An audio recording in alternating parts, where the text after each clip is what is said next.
ਨਵੀਆਂ ਗੱਲਾਂ। ਭਾਵਨਾ, ਉਹਦੀ ਅੰਮੀ ਅਤੇ ਉਹਦੇ ਪਿਤਾ ਜੀ ਬਠਿੰਡੇ ਜਾ ਰਹੇ ਸਨ। ਉੱਥੇ ਭਾਵਨਾ ਦੇ ਚਾਚੇ ਦੇ ਪੁੱਤਰ ਦਾ ਵਿਆਹ ਸੀ। ਭਾਵਨਾ 6ਵੀਂ ਵਿੱਚ ਪੜ੍ਹਦੀ ਸੀ।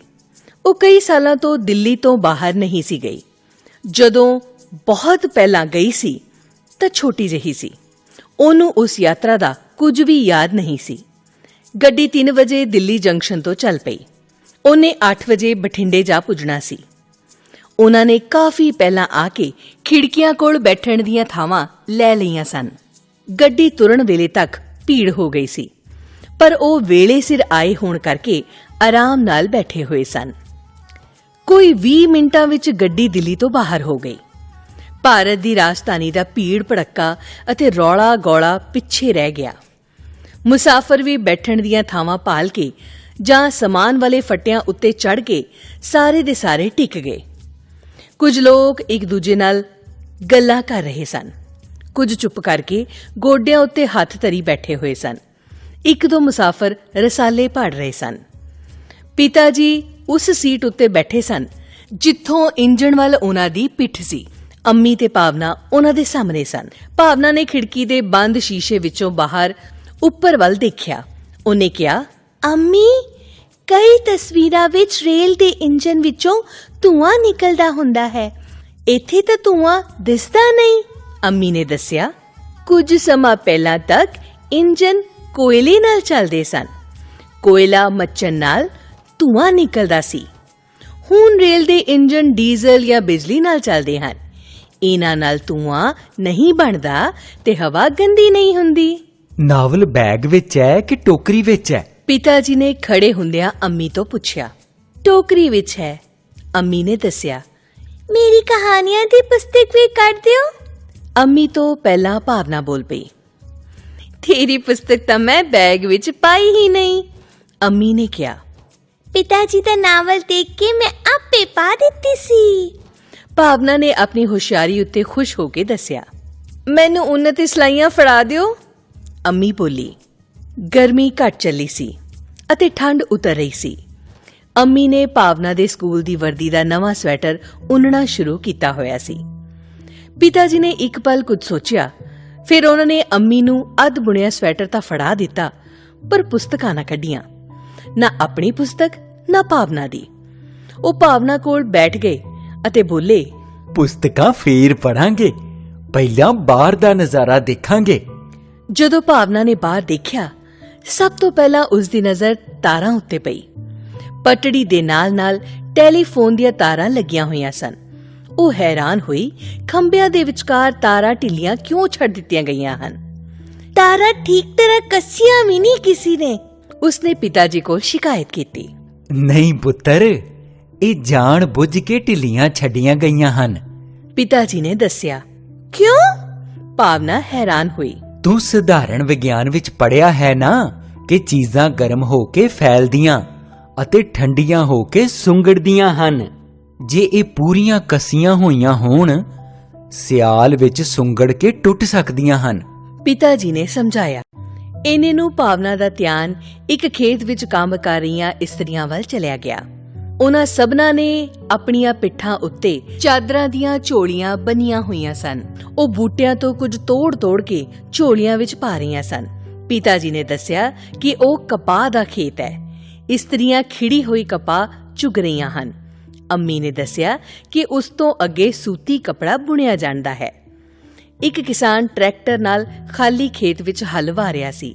ਭਾਵਨਾ ਝੱਟ ਬੋਲੀ, ਉਹ ਟਰੈਕਟਰ ਹੈ ਨਾ, ਮੈਂ ਟੀਵੀ ਤੇ ਬਹੁਤ ਵਾਰ ਵੇਖਿਆ ਹੈ। ਪਿਤਾ ਜੀ ਨੇ ਦੱਸਿਆ, ਹਾਂ, ਇਹ ਟਰੈਕਟਰ ਹੈ। ਕਿਸਾਨ ਹਾੜੀ ਦੀ ਫਸਲ ਬੀਜਣ ਲਈ ਜ਼ਮੀਨ ਤਿਆਰ ਕਰ ਰਿਹਾ ਹੈ। ਹਲ ਵਾਹੁਣ ਨਾਲ ਜ਼ਮੀਨ ਦੀ ਸ਼ਕਤੀ ਚੂਸਣ ਵਾਲਾ ਵਾਧੂ ਘਾਹ ਫੂਸ ਮਰ ਜਾਂਦਾ ਹੈ। ਮਿੱਟੀ ਨਰਮ ਹੋ ਜਾਂਦੀ ਹੈ, ਜਿਹਦੇ ਵਿੱਚ ਜੜ੍ਹਾਂ ਸੌਖੀਆਂ ਫੈਲ ਸਕਦੀਆਂ ਹਨ।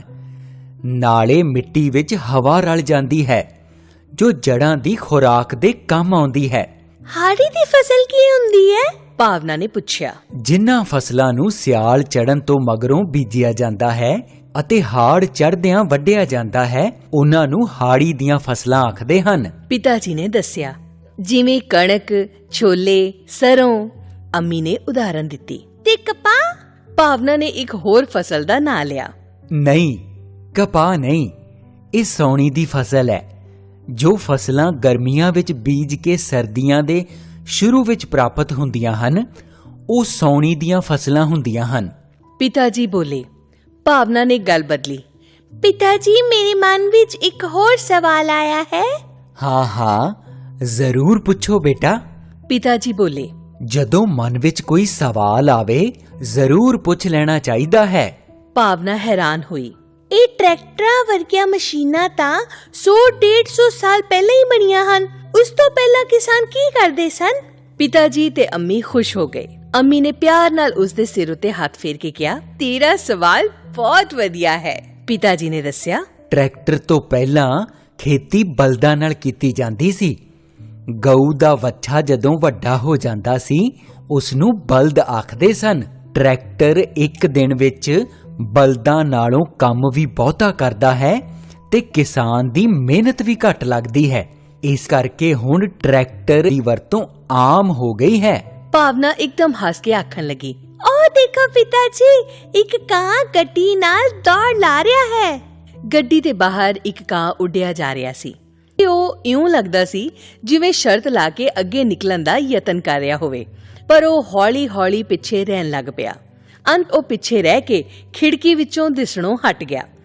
ਸਾਰੇ ਰਾਹ ਭਾਵਨਾ ਬਾਹਰ ਕੁਦਰਤ ਵੱਲ, ਖੇਤਾਂ ਵੱਲ, ਖੁੱਲੇ ਅੰਬਰ ਵੱਲ ਦੇਖਦੀ ਗਈ। ਉਹ ਲਗਾਤਾਰ ਕੁਝ ਨਾ ਕੁਝ ਬੋਲ ਰਹੀ ਸੀ। ਉਹ ਭਾਂਤ-ਭਾਂਤ ਦੇ ਸਵਾਲ ਪੁੱਛ ਰਹੀ ਸੀ। ਪਿਤਾ ਜੀ ਅਤੇ ਅੰਮੀ ਉਹਦੀਆਂ ਪੁੱਛਾਂ ਦੇ ਜਵਾਬ ਦੇ ਰਹੇ ਸਨ। ਹੁਣ ਦਿਨ ਛਿਪ ਰਿਹਾ ਸੀ। ਸੂਰਜ ਦਾ ਗੋਲਾ ਪਹਿਲਾਂ ਵਾਂਗ ਅੱਖਾਂ ਚੁੰਧਿਆ ਦੇਣ ਵਾਲਾ ਸਫੈਦ ਨਹੀਂ ਸੀ ਰਹਿ ਗਿਆ। ਉਹਦਾ ਰੰਗ ਸੁਨਹਿਰੀ ਹੁੰਦਾ ਜਾ ਰਿਹਾ ਸੀ ਅਤੇ ਫਿਰ ਹਲਕਾ ਗੁਲਾਬੀ। ਅੰਤ ਨੂੰ ਉਹ ਗੂੜਾ ਗੁਲਾਬੀ ਹੋ ਗਿਆ।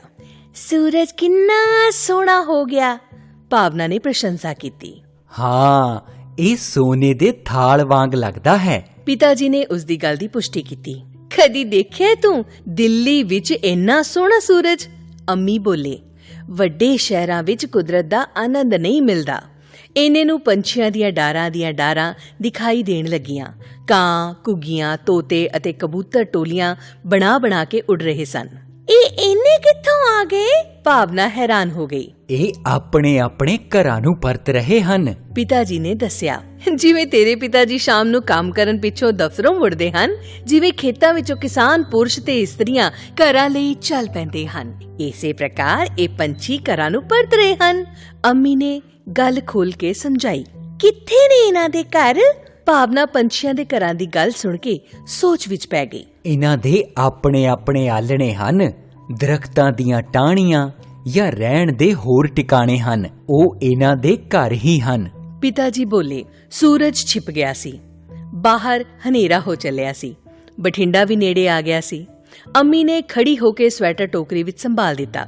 ਸੀਟ ਉੱਤੇ ਬੈਠ ਕੇ ਉਹਨਾਂ ਨੇ ਭਾਵਨਾ ਨੂੰ ਬੁੱਕਲ ਵਿੱਚ ਲੈ ਲਿਆ ਅਤੇ ਪੁੱਛਿਆ, ਕਿਹੋ ਜੀ ਲੱਗੀ ਪੁਸਤਕ ਜੋ ਤੂੰ ਅੱਜ ਰੇਲ ਗੱਡੀ ਵਿੱਚ ਪੜ੍ਹੀ ਹੈ? ਤੁਹਾਡਾ ਸਵੈਟਰ ਬੁੰਦਿਆਂ ਦਾ ਧਿਆਨ ਨਹੀਂ ਰਿਹਾ। ਮੈਂ ਤਾਂ ਗੱਲਾਂ ਹੀ ਕੀਤੀਆਂ, ਪੁਸਤਕ ਤਾਂ ਪੜ੍ਹੀ ਹੀ ਨਹੀਂ, ਭਾਵਨਾ ਨੇ ਉੱਤਰ ਦਿੱਤਾ। ਨਹੀਂ ਪੁੱਤਰ, ਤੂੰ ਸਾਰੇ ਰਾਹ ਪੁਸਤਕ ਹੀ ਤਾਂ ਪੜ੍ਹੀ ਹੈ। ਕੁਦਰਤ ਇੱਕ ਵਿਸ਼ਾਲ ਪੁਸਤਕ ਹੈ, ਗਿਆਨ ਦਾ ਭੰਡਾਰ। ਪਿਤਾ ਜੀ ਨੇ ਭਾਵਨਾ ਦੇ ਸਿਰ ਤੇ ਹੱਥ ਫੇਰਿਆ। ਜਿੰਨੀਆਂ ਗੱਲਾਂ ਮਨੁੱਖ ਕੁਦਰਤ ਦੀ ਪੁਸਤਕ ਵਿੱਚੋਂ ਸਿੱਖ ਸਕਦਾ ਹੈ, ਹੋਰ ਕਿਸੇ ਪੁਸਤਕ ਵਿੱਚੋਂ ਨਹੀਂ ਸਿੱਖਦਾ, ਅੰਮੀ ਨੇ ਸਮਝਾਇਆ। ਹਾਂ, ਤੁਹਾਡੀ ਗੱਲ ਬਿਲਕੁਲ ਠੀਕ ਹੈ। ਮੈਂ ਤਾਂ ਅੱਜ ਬਹੁਤ ਸਾਰੀਆਂ ਨਵੀਆਂ ਗੱਲਾਂ ਸਿੱਖ ਲਈਆਂ ਹਨ, ਭਾਵਨਾ ਉਤਸ਼ਾਹ ਨਾਲ ਬੋਲੀ। ਫਿਰ ਉਹ ਖਿੜਕੀ ਵਿੱਚੋਂ ਬਠਿੰਡੇ ਦਾ ਚਾਨਣ ਦੇਖਣ ਲੱਗ ਪਈ।